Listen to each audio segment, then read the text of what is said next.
Following video is intended to help prepare for your interview. Some questions may require your own experience.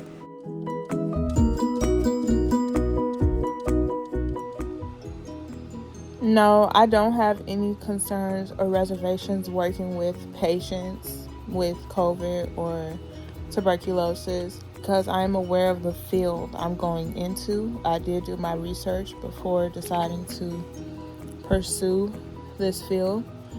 I do feel that this is the reason for having safety protocols and PPE for my safety and the patients.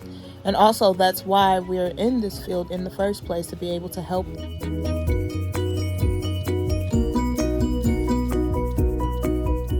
The incident when at a restaurant, a family member actually had an allergic reaction. We've been to the restaurant before. He ordered the same thing, but for some reason this time it triggered a allergic reaction. I just remained calm and alerted someone so that they can call for medical assistance. Also, there's another incident I could think of where aftercare for that was a lot of bandages and just helping him assist with that.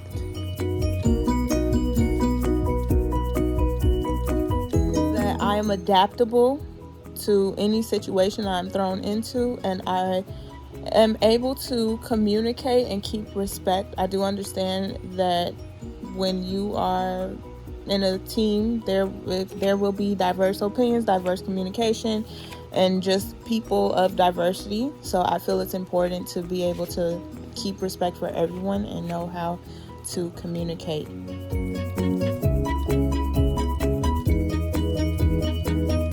Can take feedback well.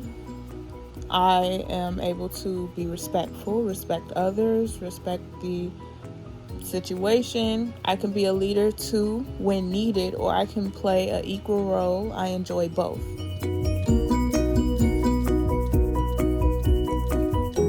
I'm persistent. That being persistent has definitely worked for me in some of my success and accomplishments. So I would say that I am persistent, being adaptable, and a communicator.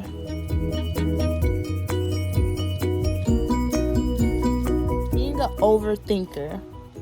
I have taken time to overcome this weakness, taking the time to refocus and prioritize to get the task done is a way that I have dealt with this weakness, but it is definitely a weakness because sometimes it can overcomplicate things that could be simple, and it causes more unnecessary stress. So I have definitely made it my priority to overcome it by taking the time to refocus, breathe, and prioritize the task to get it done.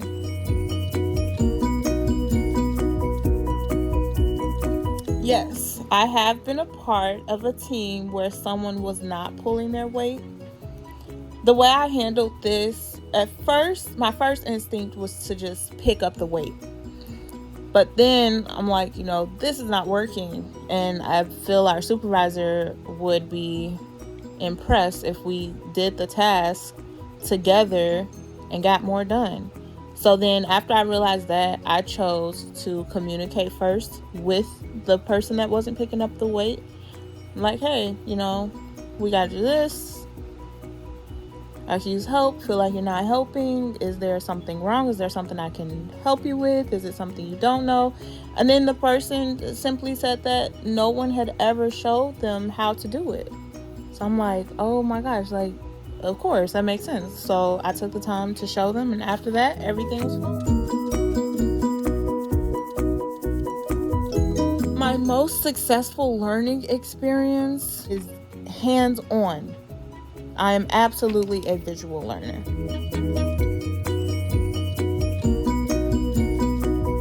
Listen to something without being able to see it. So like a book audio or just like a book lecture or something like that.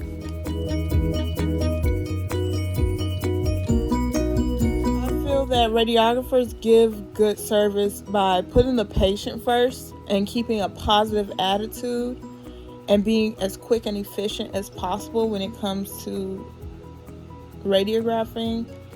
And I feel that a radiographer is a person that takes images of the bone to help diagnose with things going on in the body that we will not be able to see without x-ray.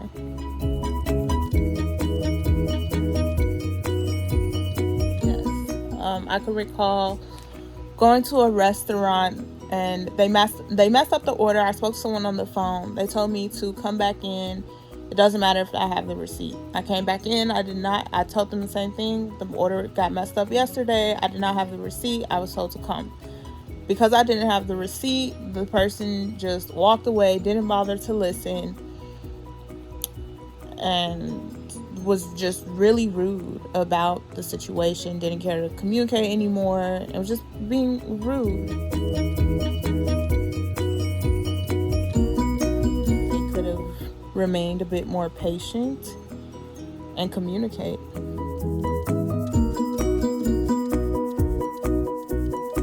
Graduating high school, getting my driver's license, taking trips, and now starting the process to enroll myself into school for radiography.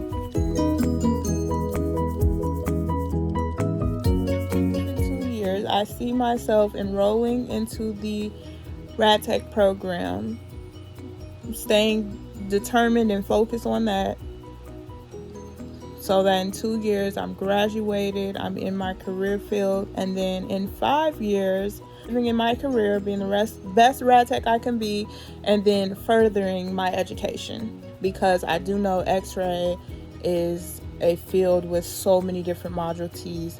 Keep moving up in x-ray to something different. It doesn't always have to be just x-ray.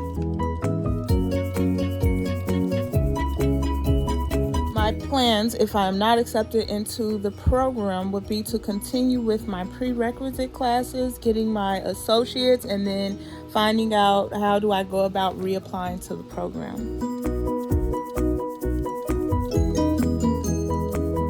I should be accepted into the program because I am persistent, I am determined, and I'm fearless. I feel I can bring the same success to the program and my future career with my persistence, determination, and bravery. And this is definitely a field where being brave will help, because sometimes you may have a patient whose leg is hanging by a string and you have to x-ray that.